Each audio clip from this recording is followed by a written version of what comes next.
কিছুদিন আগে ছাত্র শিবিরের ঢাকা বিশ্ববিদ্যালয় শাখার সেক্রেটারি এস এম ফরহাদ বললেন যে ছাত্র শিবির কারো রক কেটেছে কিনা আপনারা গুগলে সার্চ দিয়ে দেখবেন, কিছুই পাবেন না। কিন্তু আমি তার কথা শুনে গুগলে সার্চ দিলাম এবং বেশ কিছু অভিযোগ পেলাম। আপনাকে দু একটা শোনাই। 1988 সালের 31 মে রাজশাহী মেডিকেল কলেজ শাখার ছাত্রমৈত্রী সভাপতি জামিল আক্তার রতনকে 4 হাত পায়ের রক কেটে হত্যা করা হয়। 1989 সালে রমজান মাসে ছাত্র ইউনিয়নের রাজশাহী বিশ্ববিদ্যালয় শাখার সভাপতি গাজী গোলাম মোস্তফাকে ইফতারের দাওয়াত দিয়ে নিয়ে গিয়ে হাতের রক কেটে দেওয়া হয়। এরকম আরও বেশ কিছু অভিযোগ গুগলে সার্চ করে আমি পেয়েছি। সত্য মিথ্যা আসলে আরেকটু ইনভেস্টিগেট করলে হয়তো আমি বের করতে পারতাম। মানে শিবির কেন রক কাটে এবং সেটা কি আসলে কেবলই মিথ? সত্যতা নিশ্চয়ই আছে। এমনি এমনি তো যা রটে তার তো কিছু বটেও নাকি?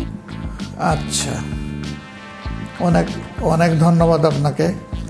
শিবির রক কেটেছে কিনা সেটা একটা প্রশ্ন। কাটলে কার কার কেটেছে, কতটা কেটেছে, কোন সময় কোন জায়গায় কেটেছে এবং কেন কেটেছে, 3 প্রশ্ন, একের মধ্যে 3।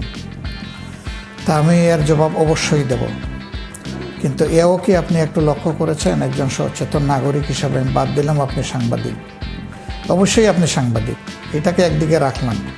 একজন দায়িত্বশীল নাগরিক হিসাবে আপনার কাছে আমার জানার বিষয় যে শিবিরের ছেলেদের একটা ইটের উপরে মাথা রেখে আর একটা ইট দিয়ে এই রাজশাহী বিশ্ববিদ্যালয়ে একজন করে 4 জনকে খুন করা হয়েছে, এটা কি আপনি জানেন? সেটা যারা করেছে তাদেরকে প্রশ্ন করব। খবর নেবেন। জি, প্রশ্ন করব তাদেরকে। 2 নম্বর, হ্যাঁ ঠিক, আপনি খবর নেবেন।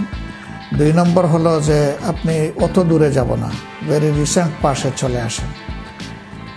এই যে বিশ্বজিৎ নামে একটা ছেলে, ও একজন দর্জি, একটা আন্দোলনের সময় দৌড়াইয়া আত্মরক্ষা করতে গিয়ে সে হয়তো মনে করেছে রাস্তায় থাকলে আমার কোনো বিপদ হবে। একটা ভবনে সে আশ্রয় নিয়েছিল, সেখানে তাকে শিবির বলে কুপিয়ে জায়গায় শেষ করে দেওয়া হলো। সে চিৎকার দিয়ে বলছিল আমি হিন্দু, এইটাও কিন্তু তারা কনসিডারেশনে নেয় নাই। তুই শিবির, এটা বলেই তাকে এইভাবে কুপিয়ে স্পষ্ট দিবালুকে হত্যা করা হয়েছে এবং তাদের কিছু শাস্তি হয়েছে। আমি জানি না আলটিমেটলি সেই শাস্তি বাস্তবায়ন কতটুকু হবে। 3 নম্বর, আবরার ফাহাদ, এই যে বুয়েটে, এই ছেলেটা নামাজ পড়ে মানুষকে নামাজের জন্য আহ্বান জানায়। এই দোষে তাকে সন্দেহ করা হয়েছে সে শিবিরও যদি হয় তাহলে কি এইভাবে কাউকে মারার কোনো বিধান আছে? আমাদের আইন, আমাদের সংবিধান কাউকে কি এখতিয়ার দিয়েছে? তো তার দোষ কি? সে শিবির। শুধু এই জন্য তাকে পিটে মেরে ফেলা হলো একটা ছেলেকে। বুয়েটে চান্স পায় কারা? বাংলাদেশে মেধার জগতে সর্বোচ্চ আসনে যাদের অবস্থান, তারা একটা বড় ধরনের প্রতিদ্বন্দ্বিতার মধ্য দিয়ে নিজেদের জায়গাটা করে নেয়। সেই ছেলেটাকেই হত্যা করে ফেলা হলো। এরকম শত শত ছেলেকে বিভিন্ন ক্যাম্পাসের বাইরে হত্যা করা হয়েছে। এখন আসেন রক কাটার ব্যাপারে আমি চাচ্ছি।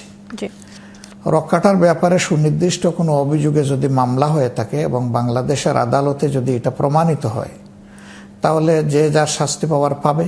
আমি তার পক্ষে দাঁড়াবো কেন? প্রশ্নই উঠে না। সে শিবির হোক আর যেই হোক, এই ধরনের অপকর্ম যেই করবে শাস্তি সে পাক, এটা আমি দাবি করি।